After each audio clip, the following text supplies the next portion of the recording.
Radar, tour se déboutonne sur le vif.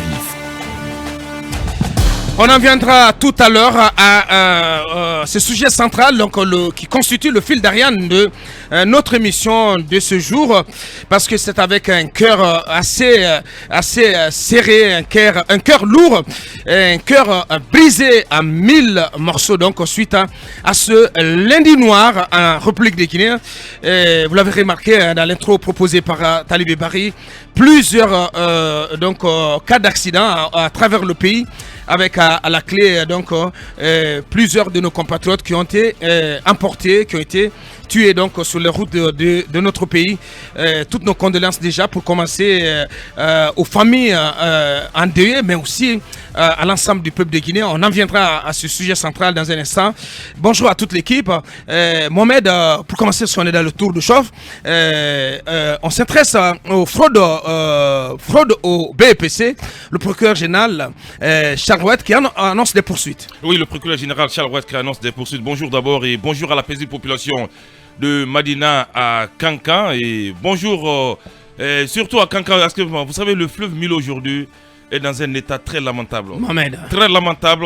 Je suis curieux de voir le fleuve Milo qui a tant bercé notre enfance. Oui, le fleuve Milo à Kankan, vous ne connaissez pas? Le voir à la télé. Non, pas à la télé. Bien sûr, oui, à la télé, c'est vrai. Parce que ça fait quelques temps que je ne suis pas allé à Kankan, quelques mois. Combien d'années? Mais, non, mais je suis très fréquent à Kankan. Non, ça fait des lustres qu'on n'a pas aperçu ta Plus de 10 ans. Non. Plus de 10 ans. Ouais, bien sûr. Je vous dis que...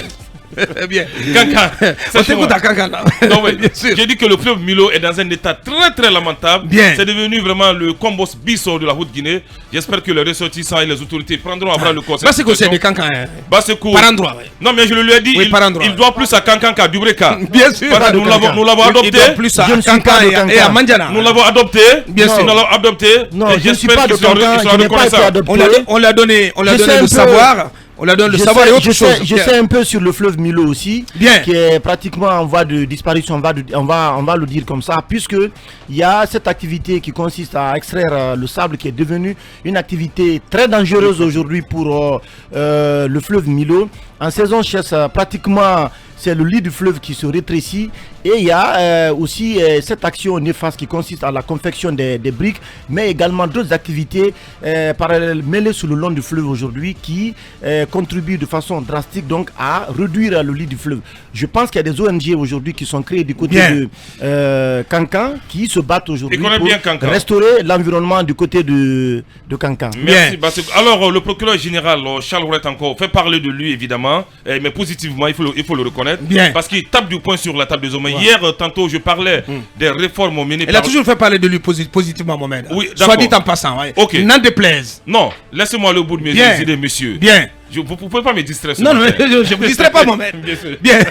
Je vous dis ce qu'est la vérité. D'accord, ceci est un fait. Bien. Il a toujours agi positivement. Très bien. Selon M. Aboka Diallo. Bien. J'ai mon avis aussi. Hein. Ouais. Est-ce que par endroit vous êtes son beau? Ouais, mais c'est mon avis. Hein. Bien. On a même rendez-vous à son bureau. Bien. Ouais, Allez-y. Très bien. Voilà qui est bien. Alors, il tape du poing sur la table parce que hier, tantôt, je parlais de certains surveillants véreux et des candidats véreux qui se sont permis de saboter les réformes du ministre réformateur Guillaume Awingo. Donc, Charles Rouet, à travers la presse, comme le dit le communiqué, il a été porté à la connaissance du parquet général par voie de presse que plusieurs cas de substitution de candidats ont été enregistrés dans certains centres. Donc, les mêmes faits selon le communiqué, se seraient produits dans la préfecture de Dubreka, Koya, Kindia et Ratoma, où des surveillants auraient été renvoyés et remplacés. Le parquet général rappelle qu'au sens des dispositions des articles 686, 687 du Code pénal, toute fraude commise dans les examens ou concours publics ayant pour objet d'entrer dans une administration publique l'acquisition d'un diplôme délivré par l'État est punie d'un emprisonnement de 1 mois à 3 ans et une amende de 500 000 à 2 500 000. Donc le procureur Charles Rouet a instruit plusieurs procureurs d'instance, celui de Koya, de Mafanko, de Dixine, de Dubreka, d'engager des poursuites contre les présumés auteurs. Parce que je le disais hier à Boka, c'est un sabotage qui ne dit pas son nom. Nous avons vu le cas de cet étudiant qui s'est substitué à un candidat normal pour vouloir remplacer son jeune frère. Il a été présenté hier à la télévision nationale, même si jusqu'à preuve de contraire, il a avoué les faits, mais il est présumé innocent aux yeux de la loi. On ne devait pas vraiment montrer son image.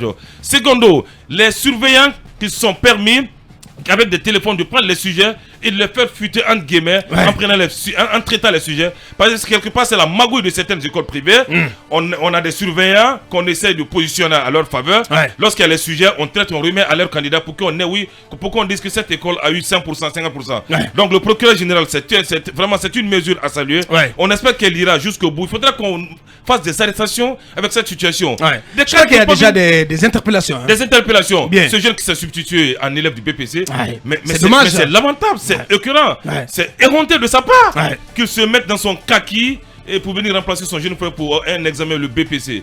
Mais l'échec n'est pas une fin en soi. Chacun peut échouer une seule fois dans sa vie.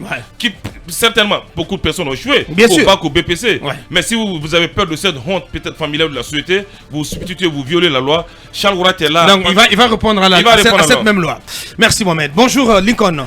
Bonjour Abakar, bonjour à la grande communauté, bonjour à Gbasikolo, bonjour à Almamia. Bien. Alors Abakar, ce matin, il y a des cris de cœur du côté de la mairie de Matam, où 84 travailleurs de la mairie ont été licenciés. Hier, vous êtes formel là-dessus. Mais bien sûr, hier, moi j'ai été appelé par plusieurs travailleurs, notamment un syndicaliste aussi qui a été licencié. De fil à aiguille, j'ai essayé vraiment de recouper l'information.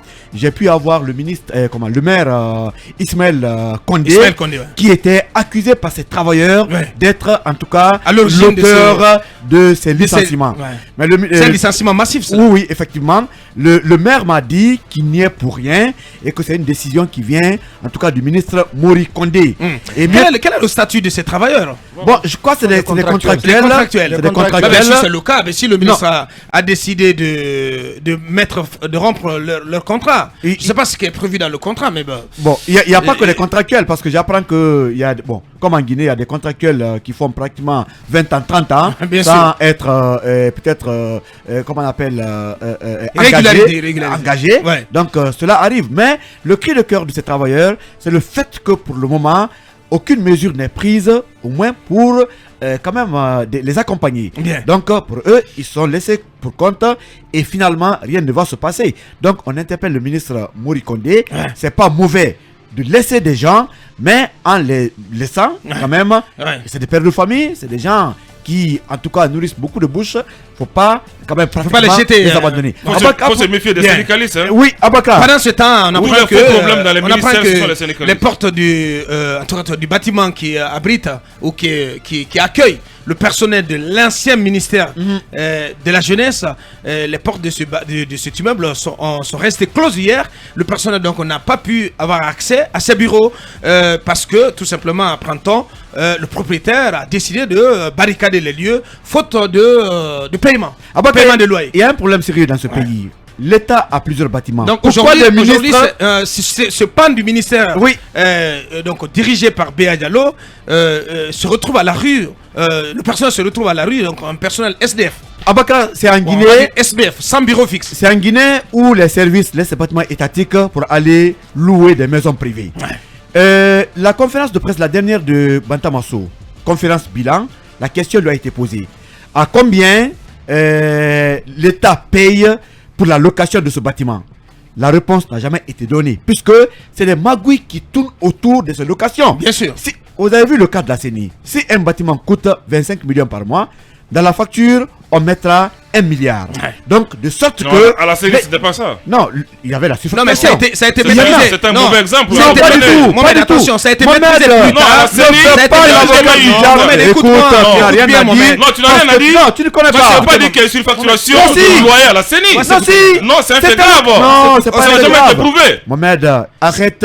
C'est vrai que la situation a été maîtrisée plus tard par Cabinet Cissé. Oui. Mais par le passé, il y avait des choses à dire. Mais ces tests-là, c'est le montant que l'État payait, c'était pas le vrai loyer. Donc les gens font le malin pour avoir leur sous derrière. C'est le cas pour ce bâtiment. Moi, je voudrais savoir aujourd'hui que le ministre Béa nous dise carrément, à son arrivée, combien l'État payait, parce que M. Bantamasso a toujours refusé d'apporter des éclaircissements à ce niveau. L'État a assez de bâtiments. Arrêtez d'aller louer les bâtiments privés. Et Abakar, c'est le cas qui se pose actuellement. Le ministère de l'enseignement technique a déménagé du côté de Taouya. C'est un bâtiment qui serait loué On est en train de vérifier. Pendant Bien, ce temps, ouais. le bâtiment À 35 000 que le dollars, département, il faut le dire. 35 000 dollars par mois. Par que le 35 000 bâtiment dollars. occupait l'autre côté, c'était le bâtiment de l'État. Peut-être que Pourquoi c'est en on rénovation. fait saigner? Non, peut-être que c'est en rénovation. Mais Bakar. C'est le cas. Non, mais attendez, c'est le cas Bakar. du bâtiment le bâtiment officiel du ministère de la Jeunesse. Il est en rénovation. Mais comment évolue le chantier? Parce que ça ressemble à une œuvre de Pénélope Talibé. Mais Abakar, pendant ce temps, finit jamais. Voilà. il y a On va d'autres essayer d'évoluer. bâtiments étatiques Bien. qui ne sont pas utilisés. Pourquoi on ne va pas de ce côté au lieu de continuer à faire saigner le pauvre contribuable guinéen? Bien. Akouma, bonjour. Bonjour Aboubacar, bonjour à nos chers auditeurs et téléspectateurs. Bienvenue. Merci beaucoup. Forcément, des choses à dire. Bon, quand on parle de surfacturation et que ça dérange un peu mon cher ami Mohamed, je me dis qu'il y a un procès, non, devant la CRIEF. Ce procès, il y a un des procès qui concerne la CENI. Donc l'INCOL, tu n'as pas à souffrir à lui donner des exemples qui illustreraient cela.